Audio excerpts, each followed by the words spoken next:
Suami udah pada dimasakin apa belum? Sudah. Jadi urusan rumah tangga udah beres semuanya ya. Alhamdulillah. A'udzu billahi minasyaitonir rajim. Bismillahirrahmanirrahim. Assalamualaikum warahmatullahi taala wabarakatuh. Bismillah, alhamdulillah, alladzi ja'alal ilma bitta'allumi wa arsala lita'liminal anbiya. Wassalatu wassalamu ala asyrafil anam wa ala alihi wa ashabihil kiram. Rabbi syrah li sadri wa yassir li amri wahlul uqdatam min lisani yafqahu qawli. Qala Allah Ta'ala fil Qur'anil Karim. Bismillahirrahmanirrahim. Subhanaka la ilma lana illa ma'allamtana innaka antal alimul hakim. Allahumma inna na'udzubika min hamazatis syayatin wa na'udzubika rabbi ayahdurun. Sadaqallahul azim wa sadaqa rasulun nabiyyu habibul karim. Amma ba'd. Ibu-ibu sekalian, teman-teman yang hadir, para jamaah Rumil Al-Hilya yang mudah-mudahan dalam lindungan dan maghfirah Allah Subhanahu wa taala. Hari ini kita lanjut di kajian kitab Nasaihul Ibad ya. Ini sebagian gak hadir lagi pada itu ya, rihlah ya, ke Uzbek ya. Masya Allah. Ya, kita doakan lancar, sehat, afiah mudah-mudahan. Ibu-ibu, kita baca Ummul Quran dulu, suratul Fatihah, untuk pengarang kitab Nasaihul Ibad ala hadhihi wa ala kulli niyatin shalihah, khususan mu'aliful kitab Syekh Muhammad Habib. Syai'un lillahi lahum al-Fatihah. A'udzu billahi minasyaitonir rajim. Bismillahirrahmanirrahim. Alhamdulillahi rabbil alamin. Arrahmanir rahim. Maliki yaumiddin. Iyyaka na'budu wa iyyaka nasta'in. Ihdinas siratal mustaqim. Siratal ladzina an'amta 'alaihim ghairil maghdubi 'alaihim waladdallin. Rabbana ighfir lana wa liwalidina amin. Ibu-ibu sekalian yang dimuliakan Allah, kemarin kita nyampe di maqalah al-rabi', maqalatur rabi', al-maqalatur rabi'ah, maqalah yang keempat. Halaman berapa tuh kalau yang terjemahannya? Al-maqalatur rabi'ah. Ada? Saya boleh lihat kitabnya sebentar? Yang terjemah. Maaf ya, bentar ya.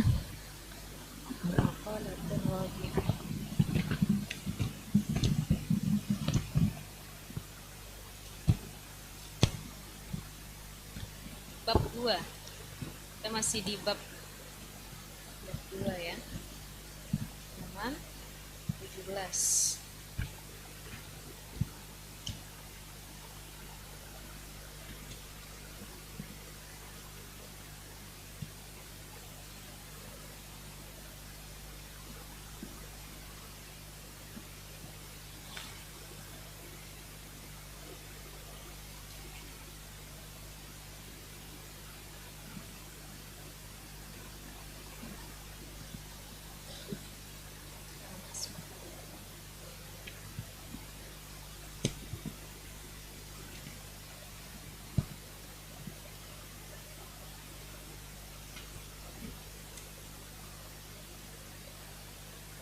Ini terjemahannya ya, ibu-ibu ya. Ini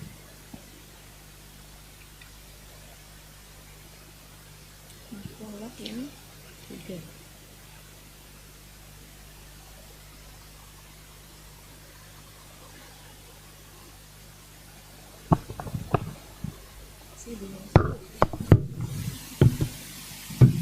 Bisa ya kata ibu-ibu ya.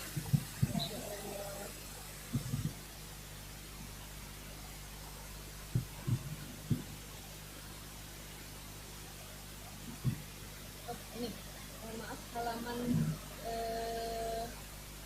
7 ya ibu-ibu ya, bukan 17. Yang nomor 7, halaman 6, bab 1.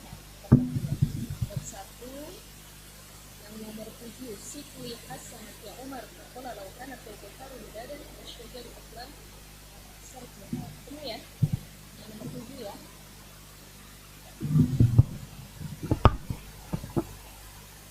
Masih awal-awal ya. Masih depan. Baik. Bismillahirrahmanirrahim. Kemarin yang wal maqalah ar-rabi'ah udah, sekarang kita ke maqalah al-khamisah, tapi kita penguatan lagi di maqalah yang ar-rabi'ah ya. Bahasan kemarin itu membahas tentang izzud dunya bil mal wa izzul akhirah bisolihil a'mal. Kemuliaan dunia itu dengan banyaknya harta. Kita kalau kaya raya, banyak harta, yang suka banyak, yang deketin banyak. Terkadang yang tadinya musuhin kalau kita kaya, dia bilang kita temen. Bahkan saudara, saya mah masih besanan sama dia. Saya masih sepupuan. Sepupuannya gimana? Jauh dah, pokoknya sepupuan katanya. Yang penting dapat validasi, dianggap sebagai saudara, orang terdekat. Kenapa? Karena kita sedang punya harta yang banyak. Allah lagi angkat kita dengan harta. Izzud dunya bil mal. Makanya orang yang lagi banyak hartanya selama dia hidup di dunia itu dipuja-puja, dikipas-kipas, disanjung-sanjung sama orang. Dulu ada di zaman Nabi Musa namanya Korun. Makanya kalau ada orang kaya raya, hartanya banyak tapi dia sombong, dia laksana Korun. Korun itu saking banyak hartanya, ibu-ibu sekalian, itu sampai kemewahannya itu nggak muat ditaruh di rumahnya. Dia punya emasnya bukan cuma 100 gram yang batangan, bukan cuma 200 gram dan lain sebagainya, tapi dia punya sampai tontonan emas. Belum kendaraan, belum pakaian emas, belum berlian dan lain sebagainya. Sampai saking banyaknya harta Korun, itu tiap hari dia diarak ngebawa hartanya ngelewatin masyarakat luas. Jadi ibaratnya ibu-ibu punya mobil 50. Ibu naik paling depan di mobilnya. Tuh yang mobil nomor 2 sampai nomor 50 kita ikutin dari belakang, ngarak kita. Ya. Ibaratnya diketimpringin bahasa kitanya. Jalan muter-muter di lingkungan masyarakat sampai semua penduduk kala itu di Mesir, mereka bilang begini, ya Allah, sungguh beruntung menjadi Korun. Alangkah indahnya hidup sebagai Korun yang sangat-sangat kaya raya dan hidupnya diliputi dengan kemewahan. Pernah nggak ibu-ibu kita ngelihat tetangga, saudara, kerabat, mereka lagi kecukupan harta, uangnya banyak, emasnya dari ujung sampai sini nih. Kan salah satu penyakit kita perempuan itu cinta kepada hiasan-hiasan, emas, berlian, ya.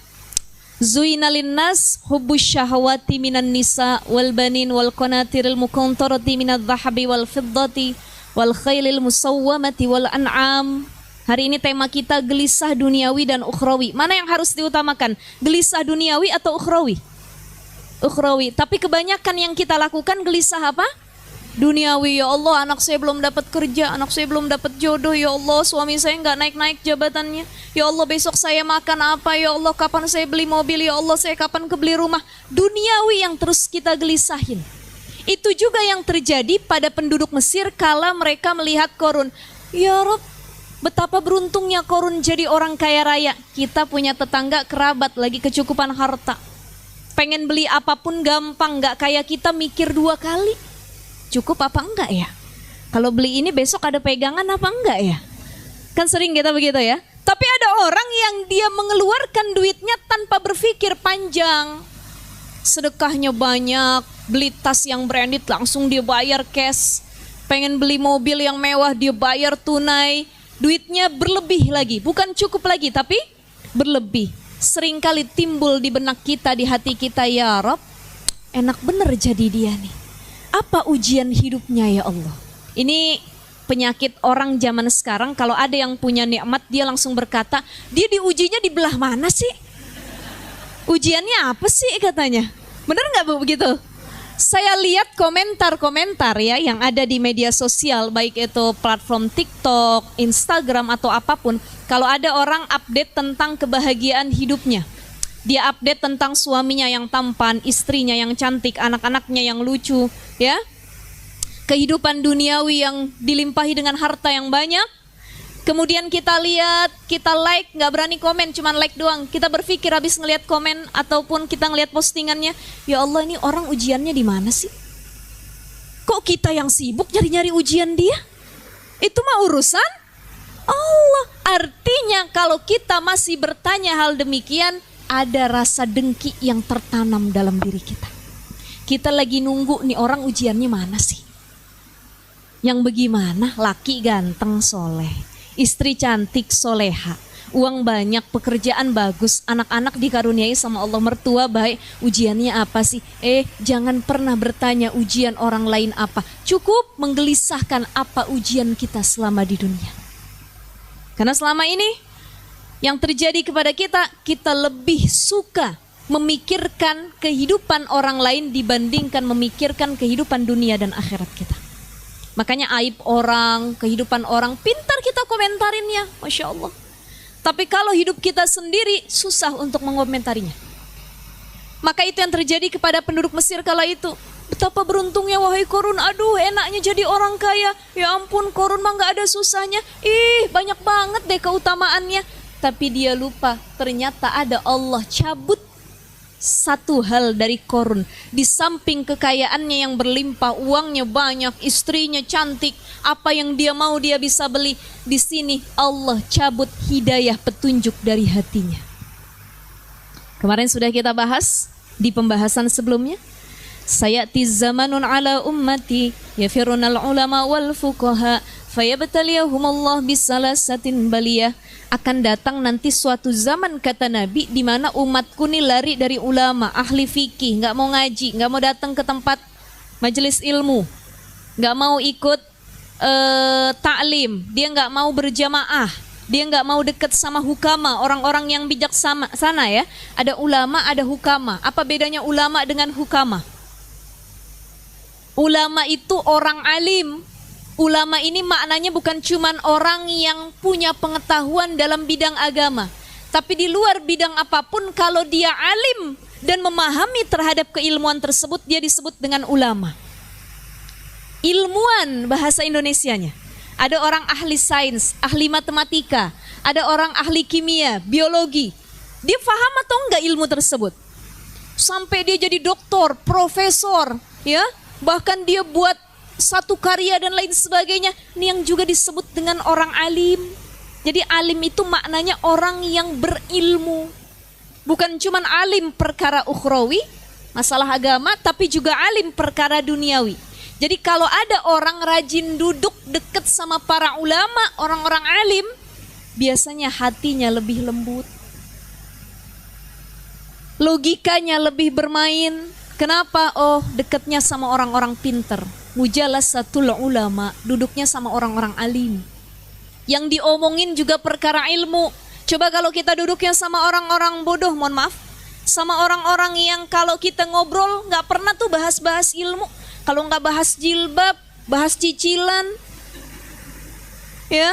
Kalau nggak bahas tentang saling berlomba-lomba perkara duniawi. Anak saya mah udah masuk perguruan ini, padahal hasil nyogok. Yang satu lagi, nggak apa-apa, anak saya mah nggak mau kuliah di situ, dia mah nanti di luar negeri, dan lain sebagainya. Saling fastabikul, bukan khairat, tapi perkara duniawi yang diagung-agungkan. Nah ini jadi reminder muhasabah penting buat kita semua, ibu-ibu sekalian. Yuk rubah atau pilih-pilih selektif siapa yang jadi kawan duduk kita. Itu yang menentukan kualitas diri kita. Kalau kita rajin duduk sama para ulama, duduk doang dengerin, Masya Allah. Ini ada orang alim, mau dia ahli matematika, ahli fikih, ahli tafsir dan lain sebagainya. Kita cuma dengerin dia ngomong, kebuka cakrawala pemikiran kita. Jadi logika kita lebih bermain. Yang kedua, rajin duduk dengan hukama. Siapa itu hukama? Hukama itu orang yang dia alim, dia tahu ilmunya dan dia mengamalkan terkait ilmu yang dia peroleh. Kalau ulama, ada orang yang alim, pintar, tapi dia belum tentu ngamalin kepintarannya. Tapi hukama, dia bukan sekedar alim, dia bukan sekedar hafal, dia bukan sekedar tahu, tapi bijaksana dengan tingkah laku terhadap ilmu yang dia miliki. Dia tahu bagaimana cara berbicara yang baik, tahu ilmunya. Maka ketika dia berbicara kepada orang lain, layyinan, dia berbicara dengan lemah lembut. Ini yang disebut dengan al-hukama, orang-orang yang bijaksana. Maka kata Nabi, sayati zamanun ala ummati yafirunal ulama wal fuqaha. Nanti kelak umatku ini gak mau deket sama orang alim, sama orang-orang faqih. Buru-buru mereka mau jadi orang baik. Fayabtaliyahumullah bisalasatin baliyah. Allah kasih tiga azab yang luar biasa. Awaluha yarfa'illahul barakah min kasbihim. Ini ada nih di pembahasan kitab yang awal. Kalau ibu-ibu lihat, kita sudah bahas kemarin ya, nomor 6 sebelumnya. Lihat ya. Sayati zamanun ala ummati yafiruna minal ulama wal fuqaha fayabtalihimullah bisalasi baliyat awalaha atau ulahuma yarfa'ullahul barakah min kasbihim. Allah angkat keberkahan rizki yang dia miliki. Jangan salahin kok kita duit banyak, harta banyak, tapi ketenangan Allah cabut. Kenapa? Karena kita jarang duduk dengan hukama dan ulama. Kita nggak mau ngaji, nggak mau nyari ilmu. Asani yusallituhumullah sultanan zalima. Allah kasih pemimpin yang zalim. Ya Rabb, kita nggak tahu pemimpin kita nih zalim atau enggak, tapi kita minta sama Allah kasih pemimpin yang adil, yang baik. Ibu kenal Umar bin Khattab? Di mana kenalnya? Sering dengar ceritanya ya. Ada Umar bin Khattab, ada Umar bin Abdul Aziz. Ini masih satu, kalau lihat silsilahnya masih Umar bin Abdul Aziz ini turunannya Umar bin Khattab. Secara gaya kepemimpinan, model kepemimpinan, Umar bin Abdul Aziz ini sama dengan Umar bin Khattab, menjadi pemimpin yang dirindukan oleh masyarakatnya. Umar bin Abdul Aziz itu dia dikasih tempat, kan kalau bahasa kita kalau pemimpin tuh ada rumah dinas. Betul ya Bu ya? Rumah dinas, ada fasilitasnya, ada kendaraannya. Umar bin Abdul Aziz juga demikian ketika memimpin kala itu. Satu ketika Umar bin Abdul Aziz itu baru kelar dari pekerjaannya, ada tamu datang. Ditanya sama Umar bin Abdul Aziz, Anda bertamu ke sini dalam perkara urusan negara? Ya, urusan masyarakat atau memang individu, masalah pribadi? Oh, masalah pribadi wahai Umar. Oh, kalau gitu jangan di ruangan ini punya negara. Dimatikan lampunya oleh Umar bin Abdul Aziz, diajaknya ngobrol di luar. Kenapa? Karena ini fasilitas negara yang tidak boleh saya gunakan sembarangan. Anaknya kala itu nangis. Dia ngerengek sama ayahnya, kan kalau lebaran itu banyak yang pengen pakai baju baru. Termasuk anaknya Umar bin Abdul Aziz, pengen dong ya pakai baju baru, Abi tolong dong beliin baju baru. Apa kata ayahnya? Nak, uang yang ayah punya bukan milik ayah, ini punya umat. Dia takut buat korupsi, dia takut makan uang rakyat. Itu Umar bin Abdul Aziz. Kisah Umar bin Khattab. Umar bin Khattab ini tiap malam seringkali nyamar jadi orang biasa. Ibu kalau pernah nonton film Joda Akbar tuh, ya, apa tuh? Tentang kerajaan Mughal di India. Ya, itu kurang lebih kan pemimpin-pemimpin seperti itu ya. Itu suka nyamar-nyamar tuh ke daerah masyarakat kecil. Umar bin Khattab ini suka nyamar, tidak berpakaian sebagai khalifah, pemimpin. Satu ketika sedang berjalan malam hari, Umar dengan orang yang ngikutinnya, asistennya, dengan pakaian biasa, nggak ada yang kenal kalau itu Umar bin Khattab. Lewat satu rumah ada seorang perempuan sedang menangis sambil masak. Dilihat sama Umar, apa yang dia masak? Kok dia menangis-nangis sambil memasak? Begitu dilihat oleh ajudannya, ternyata yang dimasak batu, kagak mateng-mateng. Gimana mau mateng tuh batu ya Bu ya? Batu yang dimasak. Ditanya kemudian, tuk, tuk, tuk, tuk. Assalamualaikum kata Umar. Waalaikumsalam kata wanita tersebut. Apa yang kau lakukan? Kenapa engkau memasak batu? Wahai tuan, Ya, saya sedang menangis begini. Anak saya itu tidur semua dalam keadaan lapar. Perutnya saya ganjel semua untuk menahan rasa laparnya. Kenapa? Karena saya tidak punya persediaan makan sedikit pun untuk diberikan kepada anak-anak saya. Pentingnya rasa bersyukur. Karena bersyukur itu melembutkan hati. Bersyukur melihat orang yang lebih susah dari kita. Kenapa? Biar kita lebih dekat sama Allah. Kita Bu nggak pernah sampai begitu. Pernah nggak ibu saking lapar taruh batu di perut? Lapar benar. Semalaman tidur nggak pernah. Ada orang punya telur 1 biji, dia masak telur itu di dadar, dibagi sekeluarga 10 orang dipotong, makan anaknya semua. Berkah, cukup. Tapi ada orang yang anaknya 1, dia makan di restoran nih 1 porsi, 1 porsi, 1 porsi, nggak ada yang habis makanannya. Pentingnya rasa bersyukur. Dia bilang anak saya kelaparan dan tidak punya saya persediaan apapun. Balik Umar bin Khattab dia bilang, wahai wanita yang sedang memasak ini, sebentar ajudan saya akan memberikan sesuatu. Tapi dia nggak tahu kalau itu Umar bin Khattab. Esokan harinya kemudian ajudannya pergi disusul oleh Umar bin Khattab. Kata Umar bilang begini, cukup saya yang membawa beras ini, gandum ini. Kenapa? Karena dia umatku. Dia itu adalah masyarakatku. Mohon maaf, ketika sebelum pergi, perempuan itu ngomong gini sama Umar. Saya nih kelaparan, gak punya apapun untuk diberikan kepada anak saya. Ini saya punya pemimpin namanya Umar bin Khattab, gak pernah dia peduli sama umatnya. Masa saya kelaparan seperti ini? Dia gak tahu yang lagi diajak ngomong Umar bin Khattab. Kata Umar, baik tunggu sebentar, ajudan saya akan mengambil makanan untuk Anda. Pergi, Umar bin Khattab pun ikut ke tempat pengambilan beras tersebut, gandum. Yang bopong berasnya, yang ngambil gandumnya itu langsung Umar. Bukan lagi nyuruh dan ajudannya. Dia bawa beras itu. Kata ajudannya, wahai Umar, biarkan saya bawa. Jangan, ini beban dan tanggung jawab saya di hadapan Allah. Dia bawa uculuk, Assalamualaikum. Dikasih, akhirnya bisa makan sekeluarga.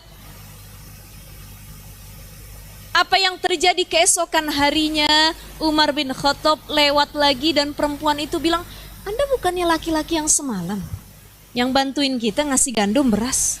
Kata ajudannya, ini adalah Khalifah Umar bin Khattab. Tuh perempuan malu. Kadang-kadang emang kita perempuan jarang disaring kalau ngomong ya. Tiba-tiba langsung ngomel aja.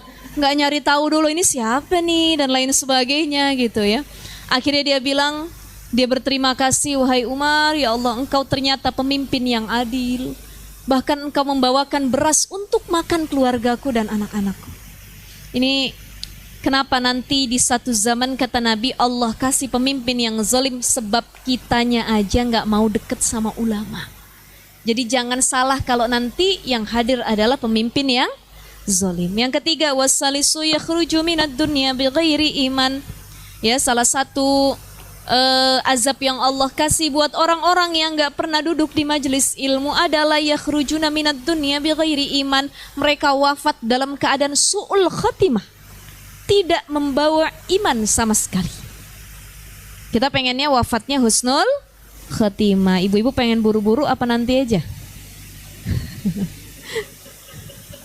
Kalau ditanya begitu masih bingung kita ya. Sebab nih dari kita semua, jangankan ibu-ibu, kita semua kalau ditanya di hati yang terdalam masih banyak cinta sama dunia dibandingkan akhirat. Betul ya? Makanya di sini disebutkan izzud dunya bil mal. Ya, kemuliaan dunia diraih dengan harta, tapi nggak ada harta nanti kamu langsung direndahkan. Wa izzul akhirah bisolihil a'mal. Tapi kemuliaan akhirat yaitu dengan baiknya amal, bukan karena harta. Maka kalau pengen ada orang yang tulus temenan sama kita, bergaul dengan kita, jangan dekati dengan uang, jangan dekati dengan harta, tapi dekati dengan bisolihil a'mal, amal yang baik. Bukan harta. Zaman sekarang orang apa-apa serba duit, nyelesain masalah pakai duit. Ada kasus tertentu pakai duit. Masukin anak sekolah nyogok pakai duit. Masuk ke instansi tertentu, masuk kerja, dapat pekerjaan yang dia impikan, harus nyogok pakai duit. Jadi semua dia anggap kelar kalau kita punya duit. Betul ya? Ini zaman yang dia menganggap kemuliaan cuman di dunia. Izzud dunya bil mal. Allah ada duit bayar aja biar tutup mulut ya. Ada duit kasih aja biar nggak ngerongrong mulu katanya. Ada duit udah ntar juga di penjara kita kasih aja dan lain sebagainya. Karena semuanya serba duit. Ibu cinta nggak sama duit?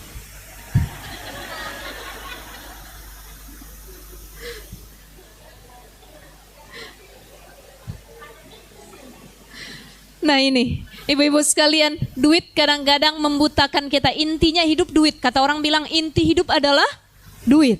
Kalau punya duit hidup tenang. Kalau punya duit hidup bahagia. Kalau punya duit suami istri gak pernah bertengkar. Kalau punya duit anak-anak sehat afiat. Tapi kalau gak punya duit, pusing 7 keliling gitu ya. Masya Allah. Ini banyak yang salah persepsi. Makanya gini, kita bukannya nggak boleh ngejar dunia, boleh. Maksudnya bukan kita harus melawan dunia. Dilawan dunia, nggak boleh kita cinta sama dunia, nggak boleh suka sama duit, nggak boleh suka sama perhiasan, boleh. Cuman cintanya ala kadarnya, cintanya sewajarnya. Jangan sampai cinta terhadap dunia sehingga melalaikan kita untuk kebutuhan akhirat. Ada orang yang dapat tender, ya. Ibu-ibu misalkan kerja nih semua, Bu, ada yang bilang, insya Allah saya pengen gabung nih kerja sama ibu. Berapa yang dihasilkan? 10 juta. Oh baik, 10 juta. Waktunya sholat maghrib. Tapi harus sekarang Bu dikerjain ya. Cuma 10 juta sholat maghrib dulu. Tapi ketika datang jumlah nominal yang lebih besar, Bu, saya kasih ibu duit 100 miliar. Rame kemarin Bu, saya bukan gibah ya. Ini jadi pelajaran buat kita. Ada kemarin kasus di Indonesia masih ya. Salah seorang pemimpin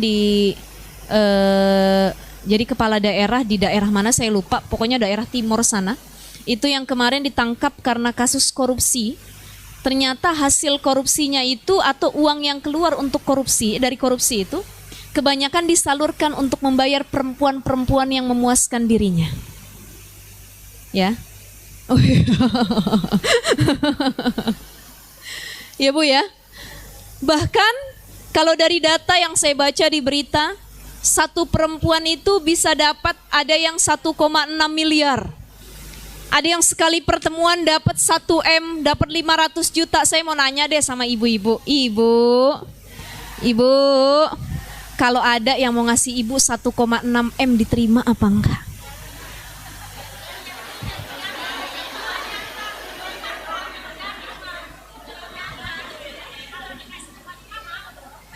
Kalau dikasih cuma-cuma, mau.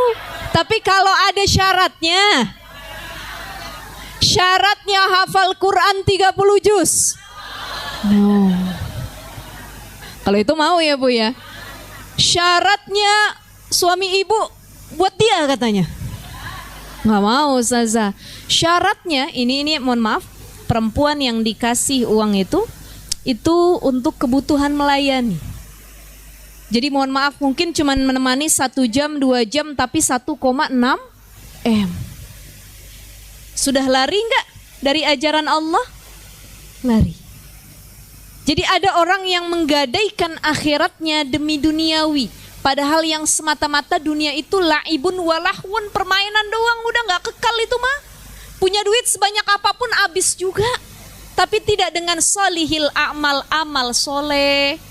Ada orang deketin kita lagi banyak duit tuh, yuk kita deketin yuk katanya. Kita baik-baikin yuk. Sudah tidak punya uang, boro-boro ada yang mau bergandengan tangan lagi dengan kita. Kita susah nelpon sana sini minta tolong. Semua seolah-olah musuh yang tidak kenal dengan kita. Kamu siapa? Saya nggak kenal tuh. Saya nggak pernah komunikasi sama kamu dan lain sebagainya. Maka teman-teman, ibu-ibu sekalian, yuk kita kejar izul akhirah, jangan izud dunia. Karena dunia itu hanya membohongi saja. Kita lanjut di makalah al-khamisah. Wal maqalatul khamisah, makalah yang kelima.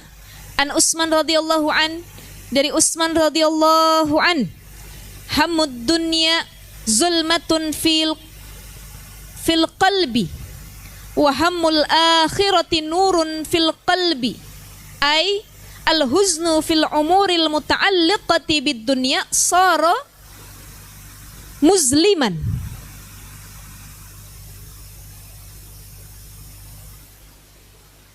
Wal huznu fil umuril muta'alliqati bil akhirah sara munawwiran lil qalbi. Allahumma la taj'alid dunya akbara hammina wala mablagha ilmina. Ini kata Utsman radhiyallahu an begini. Kita gelisah, hamud dunya zulmatun, gelisah sama perkara dunia itu disebut zulmatun fil qalbi, bikin hati kita gelap. Besok pakai baju apa ya? Besok model tas kayak gimana ya? Kondangan lipstik warna apa ya? Mobilnya seperti apa dan lain sebagainya. Dunia terus yang kita gelisahin. Makanya ada dua perkara yang bikin tuan rumah itu sengsara. Satu, ketika terjadi kematian dalam rumah tersebut. Yang kedua, ketika terjadi pesta walimah, pernikahan. Ibu-ibu kalau mau ngawinin anak, gelisah apa enggak? Gelisah enggak? Ini daging berapa kilo ya ayam ya? Yang ini ngutang di mana ya? Sayuran yang ini berapa? Model makanannya apa? Tendanya kayak gimana? Gelisah kita pikirin. Bahkan banyak kemarin yang curhat sama saya jamaah. Saya punya jamaah ada di daerah Grogol, Depok. Dia nanya, Ustazah apa hukumnya kalau lagi acara walimatul urus ya? Lagi acara pernikahan, kawinan, kita ngawinin anak atau kita jadi pengantin, kita nggak sholat, bagaimana hukumnya? Saya mau nanya sama ibu-ibu dulu, waktu nikah sholat apa enggak? Benar. Udah lupa Ustazah, 30 tahun yang lalu katanya ya. Yang sholat, alhamdulillah. Yang nggak sholat, inna lillahi wa inna ilaihi rojiun. Belum tahu ilmunya Ustazah. Baik, itu dulu kita mungkin masih kurang ilmunya, masih belum ngaji dan lain sebagainya. Keadaan apapun sholat itu wajib dikerjakan. Banyak gara-gara dia jadi pengantin, dia di make up, dia pakai apa? Bunga-bunga di atas nih begini dan lain sebagainya. Akhirnya jadi alasan untuk meninggalkan sholat. Padahal sholat itu yang lebih utama. Bagaimana mau membangun rumah tangga yang berkah kalau dari awal pernikahannya saja sholat sudah ditinggalkan. Makanya paling enak memang orang yang nikahannya di gedung. Yang model nikah cuma 2 jam, 3 jam. Ya kalau banyak duit. Lah kalau nggak punya duit, di rumah. Cuman tetap harus punya prinsip untuk tidak meninggalkan sholat. Ini kadang-kadang yang nggak sholat bukan cuman pengantinnya, tapi ibu kandungnya, ibu mertuanya, gara-gara takut make upnya luntur, udah kagak usah sholat deh, nanti bingung make upnya lagi katanya. Ya Allah ya Rabbi. Nih kegelisahan yang sering kali hadir ketika acara walimah. Makanya disebutkan kata Utsman radhiyallahu an, kebingungan terhadap dunia, kegelisahan terhadap dunia membuat hati itu gelap, susah menerima kebaikan. Karena yang difikirin dunia mulu. Ya, orang beli ini kita pikirin, orang punya ini kita pikirin, suami begini kita pikirin, anak begini kita pikirin, ada kemauan ini kita pikirin terus. Bahkan yang saya bilang, ibu-ibu punya Shopee? Punya? Itu di keranjangnya banyak apa enggak? Pernah enggak kalau lagi belanja Shopee keranjang Anda penuh katanya? Akhirnya kudu ada yang dihapus dulu. Saya mau tanya deh, itu penuhnya kenapa Bu? Dimasukin doang tapi kagak dibeli? Belinya ntar aja kalau punya duit dah katanya. Sampai ratusan tuh isi keranjang ya. Abis itu kita pikirin lagi, beli apa kagak ya? Beli apa kagak? Ah kagak deh, ntar aja deh. Beli nggak ya? Udah kebeli, kita bingung. Ada sekarang banyak yang terjebak dalam sistem COD. Ya, hati-hati ibu-ibu. Saya punya ponakan, anak abang saya. Itu dia mainin HP emaknya. Saya nggak tahu anak sekarang kenapa pinter bener ya mainin handphone ya. Dia buka Shopee, dia pesan mainan totalnya 350.000, sistemnya COD. Datang abangnya, nyamperin orang tuanya, tetangganya, ini katanya alamat ini ya, betul. Ini belum dibayar 350.000, kaget emaknya. Saya nggak pernah mesen ini, ternyata anaknya yang mesen lewat aplikasi ibunya. Ibu jangan ngelakuin gini ntar di HP suami. Suami punya Shopee, kita check out nanti COD gitu ya. Nih hati-hati, merugikan orang lain. Ya itu yang membuat kita gelisah. Terlalu banyak keinginan mati. Pengen ini, pengen itu, pengen ini, pengen itu, mati. Karena ujung-ujungnya kullu nafsin za'iqatul maut. Setiap yang bernyawa akan. Tapi kita seringkali lalai dengan kematian. Makanya memandang dunia itu harus lebih jeli dan lebih cerdas. Dunia itu kan secara pandangan itu bisa dilihat dari dua sisi. Ada sisi lahir, ada sisi batin. Bagaimana sisi lahir dunia? Sisi lahir dunia itu menggiurkan. Ya gurannakum, seringkali menipu pandangan mata kita. Wah enak jadi orang kaya, wah enak punya harta berlimpah, wah enak bisa jalan-jalan ke sana kemari, wah enak ABCD dan lain sebagainya. Tapi kita lupa dan gak tahu, jangan-jangan harta yang dimiliki tersebut adalah hasil dari menipu orang lain. Hasil yang tidak halal. Ada orang umroh, berangkat haji, hasil korupsi, diterima apa enggak umrohnya? Diterima atau enggaknya kembalikan kepada Allah. Tapi sumbernya halal atau haram? Haram. Bagaimana yang hak dengan yang batil dicampur? Kan orang kalau umroh haji dia manggil Allah, labbaik Allahumma labbaik. Kata Allah, labbaik ya ummati.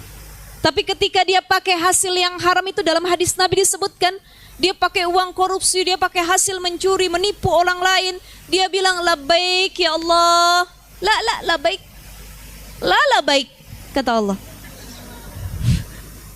Jadi ibaratnya kita manggil, saya manggil ya, Bu Debi. Enggak deh ustazah, enggak. Enggak kenal kita. Kita manggil Allah lagi umrah. Labbaik Allahumma labbaik, nangis-nangis di pinggir Ka'bah. Kata malaikat, lala baik, kagak usah nangis-nangis dah katanya. Itu dalam hadis Nabi disebutkan. Makanya hati-hati orang yang ketika berangkat ibadah, dia umroh, dia haji, padahal sumbernya haram, tapi seolah-olah dia gunakan untuk yang halal. Ada orang habis korupsi ratusan M, 271 triliun. Uang bukan itu ya Bu ya? Bingung saya tuh, ya Allah, banyak benar itu. Masya Allah. Dia korupsi miliaran rupiah, ratusan juta. Kemudian setelah korupsi dia sholat. Tangan yang dia pakai korupsi, dia pakai buat takbir Allahu Akbar. Kata malaikat, main-main dia nih katanya. Tadi dipakai buat yang haram, sekarang buat sholat. Banyak orang yang mencampurkan antara yang hak dengan yang batil. Malamnya dia zina, habis zina dia sholat subuh. Dibangunin kawan zinanya, sholat subuh dulu, udah azan katanya. Astaghfirullahaladzim. Ya Allah ya Rahman. Ada sama-sama nyolong, yuk kita nyolong. Lagi nyolong azan, Allahu Akbar, Allahu Akbar. Kita sholat dulu dan ntar kita lanjut lagi. Ini yang disebut mencampur adukan yang hak dengan yang batil. Allah gak suka. Makanya jangan kita berpikiran abis kita buat dosa, abis kita mengambil hak orang lain, dah saya mah ibadah aja diampuni sama Allah. Boleh ibadah dengan catatan menggunakan sumber yang halal, bukan dari menipu orang lain.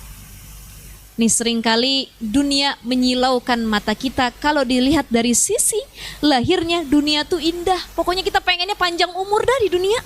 Betul gak Bu? Kan kalau umatnya Nabi ini batas usianya cuma sampai 63 tahun. Ibu-ibu di sini ada yang 63? Belum. Ada yang 62?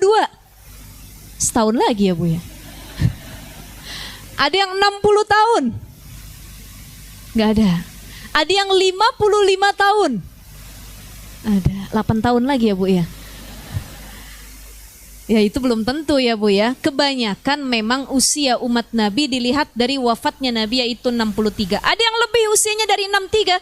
Berarti Allah kasih bonus. Disuruh banyak ibadah. Makanya kalau ada orang sudah tua renta, dia sudah usia senja, Tapi dia masih nggak suka ibadah, dia nggak suka ngaji, sukanya foya-foya. Nih jadi tamparan keras buat kita. Ada nenek-nenek nutup aurat nggak mau, pakainya legging. Kemana-mana dia pakai legging.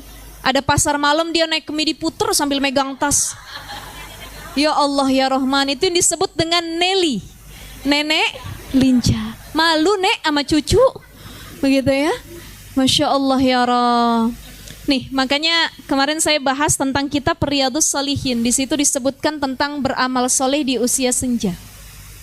Karena banyak orang yang walaupun sudah masuk usia senja, dia lupa, nggak ada self awareness, kesadaran diri untuk terus berubah. Ada disebutkan dalam Al-Quran, kalau kita sampai usia 40 tahun, cung yang 40 tahun ibu-ibu. Serius 40 tahun? Bukannya 25 tahun yang hadir di sini rata-rata? Masya Allah. Ada reminder buat orang-orang yang usianya sudah menginjak 40 tahun. Itu dalam Al-Quran. Kenapa Ustazah usia 40 tahun? Usia 40 tahun ini penentuan dia bakal jadi orang baik, soleh atau orang yang toleh, buruk. Kenapa? Karena Nabi diangkat jadi Rasul ketika usia 40 tahun.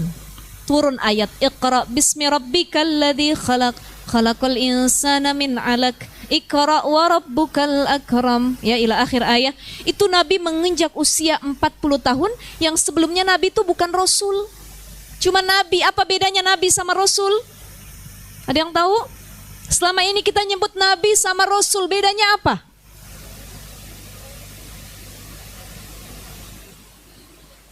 Betul. Kalau Nabi dia menerima wahyu untuk dirinya sendiri. Tapi kalau Rasul, dia terima wahyu untuk dirinya dan untuk umatnya. Jadi sejak usia 40 tahun, Nabi punya tanggung jawab untuk mengajak umatnya dekat kepada Allah, bukan hanya dirinya saja. Makanya orang yang masuk usia 40 tahun ini usia yang angker. Harus banyak muhasabah diri, tapi yang 30 juga harus banyak muhasabah diri. Ya, yang masuk usia 40 tahun harus muhasabah diri, self talk, bahasa kitanya ngobrol sama diri sendiri. Ngobrol sama orang tuh gampang, ngobrol sama pasangan gampang, tapi ngobrol dengan diri sendiri itu yang susah. Sering-sering ngobrol, lagi ngaca. Siapa nama kamu? Fatimah. Fatimah ya ini ya? Ini kan kita lagi ngaca ceritanya ya. Siapa nama kamu? Fatimah. Berapa umur kamu Fatimah? 40. Kamu selama 40 udah ngapain aja Fatimah? Dosa mulu kamu selama ini. Selama ini kamu bikin maksiat mulu. Udah deh yuk, kita bareng-bareng mendekatkan diri kepada Allah. Jadi ngobrol, ngaca dengan diri sendiri. Itu self-talk ini yang paling susah. Gak semua orang tuh mampu melakukan hal tersebut. Makanya muhasabah paling penting adalah ketika kita mampu berdamai dan berbicara dengan diri sendiri, bukan dengan orang lain. Masuk usia 40 tahun penentuan, kamu mau jadi orang baik atau orang gak baik. Rasul di usia 40 tahun dia sudah memilih jalan menjadi Rasul. Orang yang mendekatkan diri kepada Allah dan mengajak orang lain untuk dekat kepada Allah. Kita batas usia 63 tahun. Ada yang dikasih 70, 80, 90, ini bonus dari Allah. Jangan sampai kita nggak bersyukur. Makanya doa yang harus dibaca, Rabbi auzi'ni an ashkura ni'mataka allati an'amta alayya wa ala walidayya wa an a'mala salihan taradahu wa adkhilni birahmatika fi ibadikas salihin. Gitu ya. Ini doa Rabbi auzi'ni an ashkura, ya Allah jadikan kami hamba yang bersyukur. Dikasih umur panjang selama ini, badan sehat, afiat, keluarga utuh, rizki alhamdulillah lancar ya Allah. Nih kesadaran untuk bersyukur, skill bersyukur yang kadang-kadang susah untuk hadir. Makanya apa kiat kita biar bersyukur selama hidup di dunia? Pertama, unzur ila man dunaka. Kalau pengen jadi hamba yang penuh rasa syukur, lihat perkara duniawi sama orang yang di bawah kita. Jangan ngelihatnya ilaman faukoka, sama orang yang lebih dari kita. Kita punya mobil, harganya 100 juta. Ngelihat orang yang punya mobil 500 juta. Ngiler mulu akhirnya. Ya Allah pengen, ya Allah kenapa sih saya gak bisa beli mobil harga segitu. Gak bersyukur. Tapi lihat orang yang naik motor. Ibu datang ke sini ngaji naik mobil, bawa mobil. Assalamualaikum. Waalaikumsalam, bawa mobil. Ada kawannya begitu buka kaca, dia naik motor, pakai helm, jauh rumahnya. Timbul rasa syukur, alhamdulillah saya dikasih mobil ya Allah. Yang lain kawan-kawan saya ngaji, naiknya motor. Yang naik motor, tin, Bu Haji mari. Alhamdulillah saya naik motor. Ini kawan-kawan saya ngaji jalan kaki, naik angkot, naik gojek, gak punya motor sama sekali. Yang jalan kaki dia bilang alhamdulillah. Dia lihat yang naik kursi roda, ih kesian bener kakinya gak bisa pakai buat jalan. Alhamdulillah kaki saya sehat bisa jalan kemanapun. Yang di kursi roda mengatakan alhamdulillah masih bisa duduk jalan kemana-mana pakai kursi roda. Kesian yang berbaring di atas tempat tidur gak bisa ngapa-ngapain. Kata yang berbaring di atas tempat tidur, alhamdulillah ya Allah masih hidup ya Allah. Kesian yang udah di kuburan kagak balik-balik lagi. Kan yang di kuburan pada betah ya Bu ya. Betul gak? Orang kalau udah kagak balik lagi berarti dia betah. Dia gak punya kesempatan untuk balik lagi. Makanya andai kata ibu-ibu sekalian yang Allah cintai, andai kata kita ngelewatin kuburan, kita bisa mendengar teriakan orang-orang yang ada dalam kuburan, tangisan mereka. Salah satu permintaan orang yang sudah masuk dalam kubur adalah, ya Allah kembalikan saya ke dunia. Kalau saya kembali ke dunia, saya akan sholat tepat waktu. Saya akan sedekah sebanyak-banyaknya. Saya tidak akan mengusik orang lain. Saya akan menjadi hamba yang solih dan solihah ya Allah. Kata Allah, enggak lah ya, udah telat. Enggak ada tawar-menawar, kata Allah. Sudah telat. Hatta zurtumul maqabir. Sampai kamu masuk ke dalam kubur tuh udah garis finish, batas akhir. Enggak ada lagi kesempatan. Kalau sekarang masih hidup masih bisa. Sebejat-bejatnya kita, seburuk-buruknya kita, selama kita taubatan nasuha, minta ampun sama Allah, ya Allah saya pengen jadi hamba yang lebih baik lagi, Allah akan bukakan pintu maaf seluas-luasnya. Tapi kalau sudah nyawa nafas kita berada di kerongkongan, udah mau dicabut itu sama Allah, ya Allah, gak ada lagi kesempatan untuk menjadi orang baik. Ya, makanya mari ibu-ibu sekalian ingat pesan dari Utsman radhiyallahu an, hamud dunya zulmatun fil qalbi. Cinta dunia, terlalu senang sama dunia nih bikin hati gelap. Tadi lihat dunia kalau dari sisi lahirnya kita cinta, tapi kalau dari sisi batinnya, alladzi khalaqal mauta wal hayata liyabluwakum ayyukum ahsanu amala. Ya, kita kudu melihat dunia dari aspek batin, bukan cuma lahir. Secara pandangan mata kita, ya Allah, yang kaya tuh enak, yang cantik tuh enak, yang punya privilege tuh enak, yang hidupnya bergelimang harta enak, pandangan mata. Tapi orang kalau sudah memandang dunia dari sisi batinnya, hatinya, dia memaknai ternyata segala sesuatu kemewahan yang Allah beri itu bentuk ujian dari Allah. Segala sesuatu yang Allah beri itu mampu melalaikan saya dari mengingat Allah. Makanya doa kita dalam Al-Quran, wa minhum may yaqulu rabbana atina fid dunya hasanah wa fil akhirati hasanah wa qina adzabannar. Ya Allah, kasih kami kebahagiaan di dunia dan juga akhirat. Jadi mulai hari ini setelah kita ngaji tentang kegelisahan dunia dan akhirat, mulai punya dua pandangan. Kalau selama ini cuma mata kita yang memandang dunia itu menyenangkan, kudu kita lihat dari sisi batin kita bahwa dunia itu sangat melelahkan. Bu, kita lomba-lomba sama orang perkara dunia, capek nggak hati kita? Capek apa enggak? Berlomba sama kawan, ya Allah, hari ini ada tas keluaran baru kita beli. Besok tas kita, teman kita pakai lagi yang baru. Dalam hati kita mumet nih, gelap. Ya Allah, dia udah duluan beli yang edisi terbaru. Saya harus beli juga ini. Gak tenang tidur kita. Betul ya? Ada pakaian baru, beli. Dahuluin sama kawan kita, marah lagi, hati kita gak tenang. Nih, hati kita udah gelap menerima kebaikan karena terlalu cinta kepada dunia. Makanya di sini ada doa, silahkan dicatat, mungkin di situ ada juga. Apa doa yang harus kita baca yang diajarkan oleh Sayyidina Utsman radhiyallahu an? Allahumma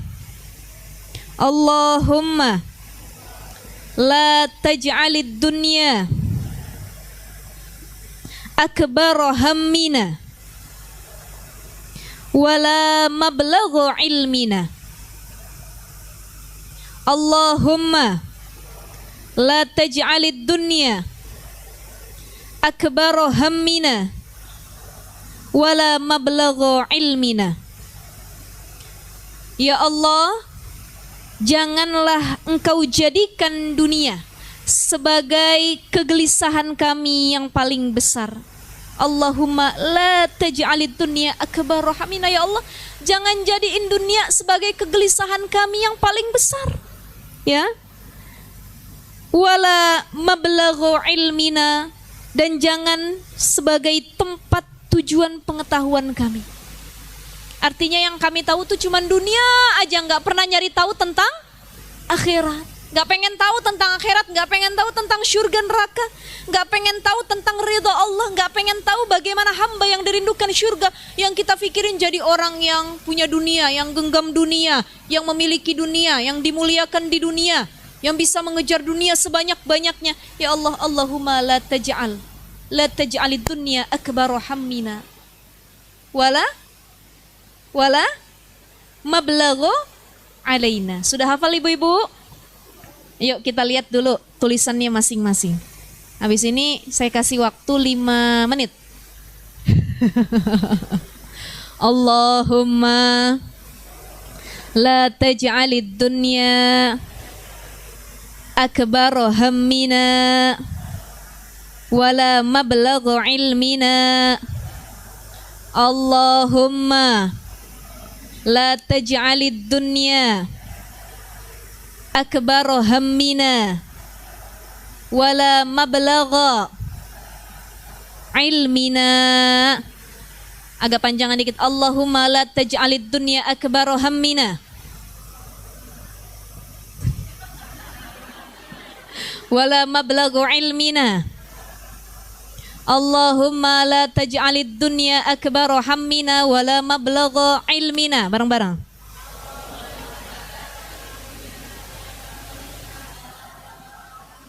Yang penting ada nak-naknya ada ustazah katanya.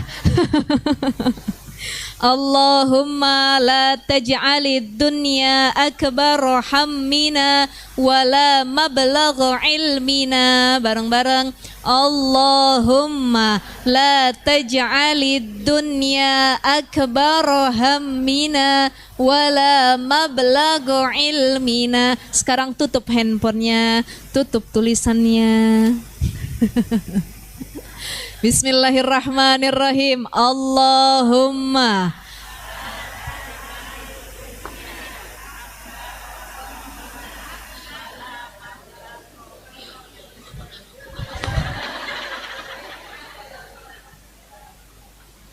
Insya Allah udah dicatat, udah nyampe ke sini juga ya Bu ya.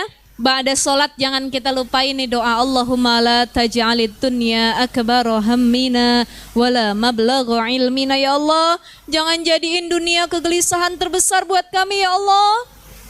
Jangan jadiin dunia sebagai tempat pengetahuan kami, cuman dunia yang kami pikirin, jangan ya Allah. Tapi jadikan akhirat sebagai tujuan yang kami gelisahkan. Besok kalau saya mati bagaimana? Besok kalau saya dikubur bagaimana? Ibu pernah nggak dapat satu momen keadaan ibu mikirin urusan ukhrawi? Pernah ingat mati? Ya Allah, rasanya dicabut nyawa gimana ya? Ya Allah, rasanya dikubur, ditinggalin sama keluarga, ditutup pakai tanah tuh, dipendem dalam tanah. Gimana rasanya ya Allah?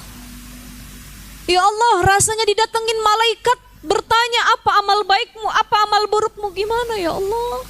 Ya Allah, gimana rasanya jadi mayit ketika kita mampu melihat orang di sekeliling kita sedang menangis tapi nggak bisa kita sapa. Itu yang disebut dengan kegelisahan akhirat.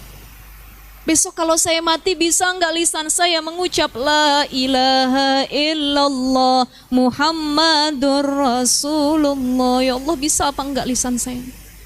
Ya Allah, kalau besok saya mati bisa nggak saya ngejawab pertanyaan malaikat man rabbuka? Saya apal ya Allah sekarang. Tiap hari saya ngaji kerumil ya Allah. Kalau ditanya man rabbuka, Allahu Rabbi, apal pokoknya. Tapi ketika sampai di alam kubur, bisa nggak hidayah itu datang kepadaku ya Allah? Kemudahan yang kau berikan, mampu nggak aku menjawab pertanyaan para malaikat? Ya Allah, kelak nanti di yaumil hisab, saat pertimbangan amal baik dan buruk, kira-kira lebih berat amal baik saya atau buruk saya ya Allah? Ini kan gelisah kita, Bu. Betul nggak? Jangan yang kita mikirin tuh dunia mulu, cicilan ya Allah, beli mobil 2M berapa ya? Kerjanya apa ya Allah, biar punya rumah model begini gimana? Itu mah dunia semua. Tapi kalau akhirat yang udah kita gelisahin, ya Allah, saya masuknya surga apa neraka? Ya Allah, nanti saya dikumpulin lagi enggak sama keluarga saya ya? Ya Allah, anak yang saya cinta bener sama anak-anak saya ya Allah. Ketemu lagi apa enggak saya nanti di surga ya Allah? Jangan-jangan tempat saya neraka ya Allah. Tuh, ini disebut dengan kegelisahan akhir. Jadi kalau ada orang dia gelisah ingat terus mati, bagus, zikrul maut itu melembutkan hati. Tapi kalau berlebihan mengingat kematian, dia kudu berobat ke psikiater. Takut mati, melayat orang takut. Ini takut, lewat kuburan takut. Pokoknya yang berhubungan dengan kematian dia takut. Dia lupa kalau ajal itu datang kapanpun. Jadi ingat mati ini untuk isti'adadul yaumir rahil, siap datangnya kematian, kita udah siap. Kita bilang sama Allah, Ibu, Bu, bagaimana kita bilangnya sama Allah? Ya Allah, kapanpun itu saya siap, betul nggak? Betul nggak? Jawabnya ragu-ragu ini kayaknya. Bu, kapanpun itu siap? Siap tidak? Berat banget Ustazah katanya ya. Ya, siap nggak siap harus siap. Insya Allah mudah-mudahan dipermudah bawa bekal. Bekalnya apa? Takwa. Khairuz zadit takwa. Baik, kita lanjut ke makalah yang satu lagi. Wal maqalatus sadisah, makalah yang ke-6. Kalau tadi makalah yang kelima dari Utsman bin Affan, Umar bin Khattab, Ali bin Abi Thalib. Apa makalah yang as-sadisah yang ke-6? An Ali radhiyallahu an. Dari Ali radhiyallahu an. Siapa Ali ini? Ali ini sepupunya Nabi, anaknya Abu Thalib, makanya namanya Ali bin Abi Thalib. Ali ini sepupu Nabi plus mantunya Nabi. Sepupu juga, mantu juga, suami dari Sayyidatuna Fatimah radhiyallahu anha. Sini disebutkan wa karrama wajhahu. Ya, wa karrama wajhahu, dimuliakan wajahnya. Jadi karamallahu wajha ini adalah gelar yang disandangkan kepada Ali radhiyallahu an. Apa artinya Ustazah? Kok Ali ini dikasih gelar karamallahu wajha? Ada dua. Kenapa Ali dapat gelar karamallahu wajha? Yang pertama, Ali dari dia lahir selama hidupnya, ya, itu nggak pernah menyembah berhala. Jadi sejak dia lahir, dia langsung menyembah Allah Subhanahu wa ta'ala. Beda dengan para sahabat yang lain pernah merasakan masa-masa suram, masa-masa jahiliyah. Kayak Umar itu pernah membunuh anak perempuannya, pernah minum khamar, dia pernah menyembah berhala dan lain sebagainya. Tapi Ali karamallahu wajha, selama hidupnya dari dia lahir nggak pernah menyembah berhala. Makanya wajahnya dimuliakan karena tidak pernah menyembah berhala. Yang kedua, kenapa Ali dapat sebutan karramallahu wajhah, dimuliakan oleh Allah wajahnya? Karena Ali selama hidupnya itu nggak pernah melihat, punten mohon maaf, alat kelamin dirinya sendiri ataupun orang lain. Kalau kita udah berapa kali, Bu? Nggak bisa dihitung Ustazah. Apalagi anak sendiri, betul ya? Sayyidina Ali itu nggak pernah ngelihat bahkan alat kelaminnya sendiri. Insya Allah. Bingung nggak, Bu? Bingung juga ya, Bu ya. Kok bisa tuh ya? Ya itu keutamaan dari Sayyidina Ali karramallahu wajhah. Makanya disebut dengan karramallahu wajhah. Wa karrama wajhahu, ya. Dimuliakan wajahnya dirinya oleh Allah Subhanahu wa taala. Apa kata Sayyidina Ali? Kita lanjut. Man kana fi talabil ilmi Man kana fi talabil ilmi kanatil jannatu fi talabihi wa man kana fi talabil ma'siyati kanatin naru fi talabihi. Kata Sayyidina Ali begini, siapa orang ya, siapa saja yang siapa saja yang selama hidup di dunia dia mencari ilmu ya, sedang dalam keadaan mencari ilmu, kanatil jannatu fi talabihi, maka seolah-olah dia sedang mendapati surga pada dirinya. Nih ibu-ibu yang hadir semua para penuntut ilmu. Amin. Insya Allah udah kita genggam surganya Allah nih ya Bu ya. Wa man kana fi talabil maksiati, dan siapa saja orang yang sedang memperdalam maksiat, bukan ilmu yang dia perdalam tapi maksiat gitu ya, maka kanatin naru fi talabihi, seolah-olah dia sedang menggenggam neraka dalam dirinya. Jadi orang berilmu itu keutamaannya banyak. Banyak keutamaan orang berilmu. Pertama, orang yang berilmu dan mencari ilmu itu yarfa'illahul baraka, apa yarfa'illahu? Yarfa'illahul ladina amanu minkum walladina utul ilma darajah. Orang yang punya ilmu, dia belajar untuk mencari ilmu, Allah angkat derajatnya dibanding orang yang gak pernah belajar. Punya keutamaan yang lebih. Yang kedua, orang yang berilmu itu man salaka tariqan yaltamisu fiha ilman sahalallahu bihi tariqan ilal jannah, dipermudah jalannya oleh Allah menuju surga. Kenapa orang berilmu, orang yang nyari ilmu lebih mudah masuk surga? Karena dia tahu ilmunya. Dia lebih bagus dalam ibadahnya. Beda orang yang sholat pakai ilmu dengan orang yang sholat tidak pakai. Beda apa enggak? Ibu pernah enggak kalau kita lagi jadi jamaah umroh atau haji atau kita sholat di masjid manapun, bahkan masjid ini Wahdatul Ummah ya, kita dengar imamnya lagi baca ayat Quran, dia nangis. Alhamdulillahirabbil alamin arrahmanirrahim. Sungguh-sungguh kan, kita yang dengar ikut nangis nggak? Kenapa kita nangis? Imam sholat yang nangis saat membaca ayat Al-Quran, nangisnya disebabkan karena dia faham apa yang dia baca. Kalau kita pernah nggak nangis lagi sholat? Pernah nggak ibu-ibu lagi sholat nangis? Gara-gara apaan? Hah? Banyak pikiran. Punya masalah ya? Kepikiran sampai sholat. Alhamdulillahirabbil alamin. Ya Allah, punya laki gini amat. Ya Allah. Itu bedanya kita sama orang-orang alim. Orang-orang alim fakih itu kalau sholat dia nangis bukan karena beban hidupnya, bukan karena dia ngitung ya Allah cicilan gimana dibayarnya, waladhdallin. Bukan. Tapi orang-orang alim karena dia faham makna dari yang dia baca ketika sholat. Ini tingkatan sholat orang alim itu berbeda. Alhamdulillahirabbil alamin. Ya Allah, pujian bagi Allah. Ar-Rahmanir Rahim, yang maha pengasih lagi maha penyayang. Maliki yaumiddin, yang merajai hari pembalasan. Tapi jangan diartiin juga. Ya, nanti ibu-ibu sholat alhamdulillahirabbil alamin, segala puji bagi Allah, Ar-Rahmanir Rahim, yang maha pengasih lagi maha penyayang. Bukan. Artinya makna dari ayat atau kata yang dia lantunkan, dia ucap, itu dia tahu, faham. Iyyaka na'budu wa iyyaka nasta'in. Itu kalau kita dengar imam-imam Masjidil Haram, mereka kalau lagi ketemu ayat tentang azab, walahum adzabun azim, nangis mereka. Ya Allah, ini azab yang sangat pedih bagi orang yang begini-begini. Nangis mereka sampai senggukan. Kenapa? Karena mereka takut ya Allah, mereka masuk dalam kategori orang yang disebutkan dalam Al-Quran tersebut. Makanya pulang dari sini Bu, kita buka Quran, kita maknai, kita fahami isinya, artinya, bukan sekedar hafal. Zaman sekarang ini banyak orang yang berlomba-lomba buka rumah Quran, buka lembaga Al-Quran, buka pesantren Al-Quran, berlomba-lomba. Wah, santri saya sudah hatam 30 juz.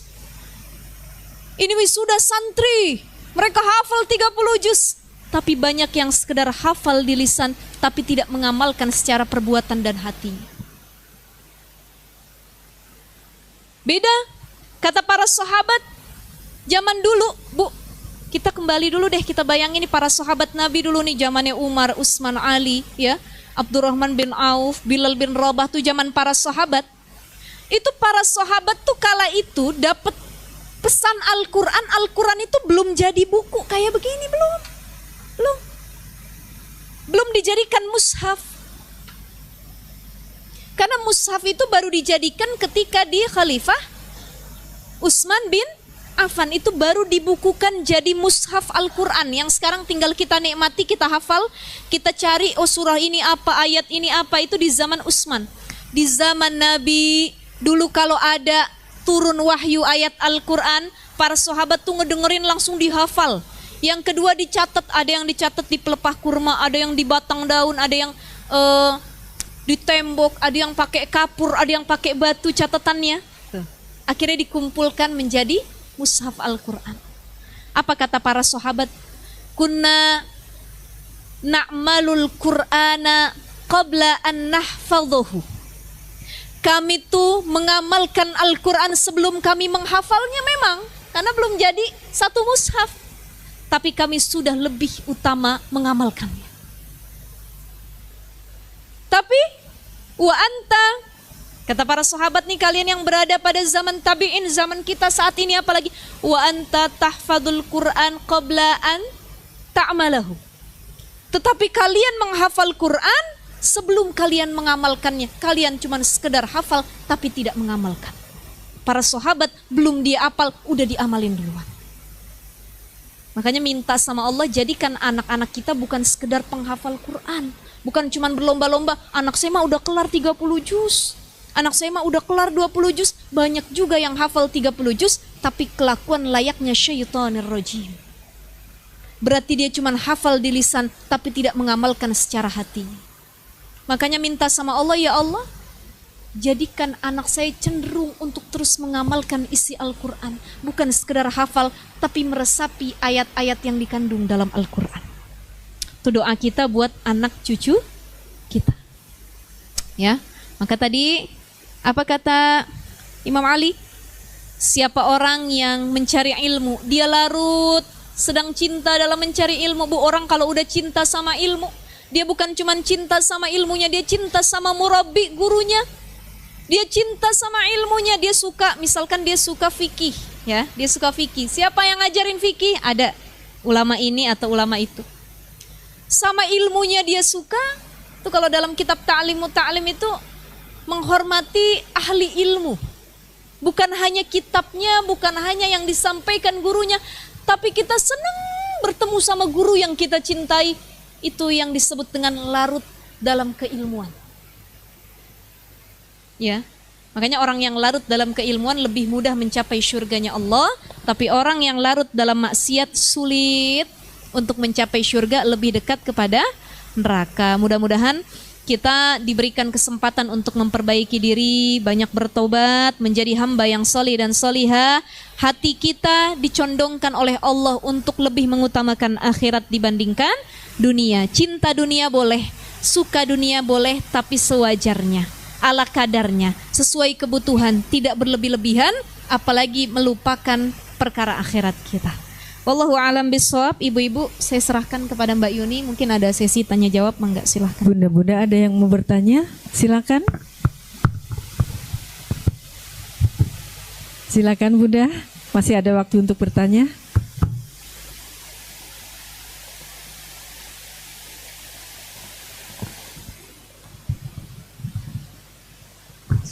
Ustazah mau bertanya. Kalau tadi dibilang jangan terlalu gelisah sama dunia, tapi gelisah sama akhirat.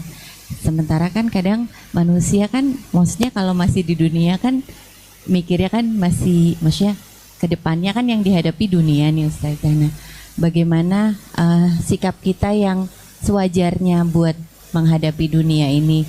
Terutama kita kan ibu-ibu nih banyak masalahnya ya, maksudnya anak, pasangan, orang tua gitu. Baik. Ada satu kalimat yang berbunyi i'mal lidunyaka ka'annaka ta'ishu abadan wa'mal li akhiratika ka'annaka tamutu godan. Beramal kamu untuk dunia seolah-olah kita hidup selama-lamanya. Jadi boleh kita beramal untuk dunia, kita kerja, kita nyari uang, kita didik anak-anak kita self development ya, mengembangkan diri kita untuk jadi orang yang lebih sukses lagi. Kenapa? Seolah-olah kita hidup selama-lamanya. Wa'mal li akhiratika ka'annaka tamutu godan, tapi jangan lupa kamu harus tetap beramal untuk akhirat. Kenapa? Bisa jadi kita matinya besok. Karena gak ada yang tahu yang namanya usia. Bagaimana kecenderungan gelisah terhadap dunia? Seringkali kita tuh seperti tidak punya Tuhan. Jadi khawatir itu wajar, sifat manusia. Itu manusiawi, fitrah. Aduh, gimana ya anak saya nanti masa depannya? Maka agar tidak terlalu gelisah dengan masa depan anak kita, ada hal yang harus kita ikhtiarkan saat ini. Memberikan pendidikan agama, mengajarkan ilmu yang manfaat, memberikan teladan yang baik, ya. Nabi Yakub itu ketika mau wafat, apa yang dia katakan kepada anak-anaknya dalam Al-Quran? Ma ta'buduna min ba'di. Kalau aku wafat meninggal nanti, wahai anak-anakku, apa yang kalian sembah? Masih nggak kalian nyembah Allah kalau aku udah nggak ada? Ma ta'buduna min ba'di. Ini kan gelisah pada anak, tapi dalam urusan akhirat. Kalau ayah ibu nggak ada, nanti bagaimana sholat kamu, nanti bagaimana baca Quran kamu, bagaimana ibadah kamu, bagaimana akhlakmu. Itu perkara yang mengarah kepada dunia. Tapi ada orang tua yang ketika dia punya anak, dia hendak wafat, yang dia gelisahkan bukan lagi perkara ukhrawi, tapi duniawi. Bukan lagi mata'buduna min ba'di, nanti kamu nyembah siapa? Tapi kata orang tuanya, mata'kuluna min ba'di. Kalau aku nggak ada, kamu makan apa? Siapa yang ngasih kamu nafkah? Siapa yang ngurusin kamu nak? Nih kadang-kadang kita ibu-ibu kegelisahannya, ya Allah, jangan sampai saya umurnya pendek, kesian nanti anak-anak saya siapa yang ngurus. Betul ya? Bukannya, ya Allah kalau saya nggak ada, nanti siapa yang ngajarin ilmu akhlak buat anak-anak saya? Kalau ngurus mah siapapun bisa ngurus, ada Allah kok yang menciptakannya. Nih kita suka lupa. Kadang yang kita gelisahkan tadi hal-hal duniawinya, padahal hal ukhrawinya yang lebih penting. Waliyakhshal ladzina law taraku min khalfihim dzurriyyatan di'afan. Hendaklah takut, kata Allah, kalian meninggalkan anak-anak kita nanti dalam keadaan lemah. Lemah secara akalnya, lemah secara mentalnya, lemah secara keilmuannya, lemah secara agamanya. Nih kelemahan yang harus dihindari dan ditakuti oleh orang tuanya. Anak kita keterbelakangan mental, gak berani, takut berbuat apapun, gak mau menghadapi masalah. Kenapa? Dari kecil dimanja sama orang tuanya. Takutlah kita punya anak yang lemah secara mental. Ilmu, dari kecil gak dididik agama, gak dididik ilmu, udah biarin, yang penting dia mah enak aja hidup, warisan banyak kok. Ini jadi kegelisahan yang harus kita pikirkan, bagaimana anak-anak kita setelah kita tidak ada, mereka dapat menjadi orang yang tetap bertahan untuk dekat kepada Allah Subhanahu wa taala. Jadi kalau cuman gelisah, duh besok anak saya gimana ya, pakai baju apa ya? Nah, itu mah gelisah-gelisah ece-ece ya, Bu ya. Nggak masalah, semua kita fitrah begitu. Tapi kalau sampai aduh nanti anak saya bagaimana dan lain sebagainya, ingat lagi, ya Allah, kita punya Allah. Punya Allah, gitu ya. Cukup kita ikhtiarkan yang terbaik, selebihnya la haula wala quwata illa billahil aliyil azim. Ya, jadi kalau udah gelisah yang sangat berlebihan, buru-buru istighfar, kita tawakal kepada Allah, gitu ya, ibu sekalian ya. Baik, ada lagi? Ada lagi Bunda yang mau bertanya? Cukup Ustazah. Ya, baik. Baik ibu-ibu, alhamdulillah wa syukurillah. Mudah-mudahan sharing kita pada pagi hari ini, ya, apa yang kita pelajari terkait kegelisahan dunia dan akhirat, ini bisa menjadi tamparan keras buat diri kita.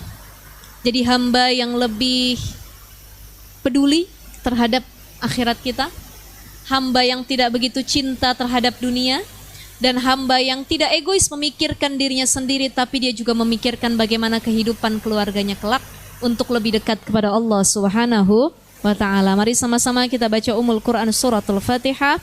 Mudah-mudahan yang sakit Allah angkat penyakitnya, yang sedang punya masalah Allah kasih jalan keluarnya, ilmu yang kita pelajari bisa kita amalkan untuk orang-orang terdekat kita, dan kita dijadikan hamba yang senantiasa taat dan takut kepada Allah Subhanahu wa taala.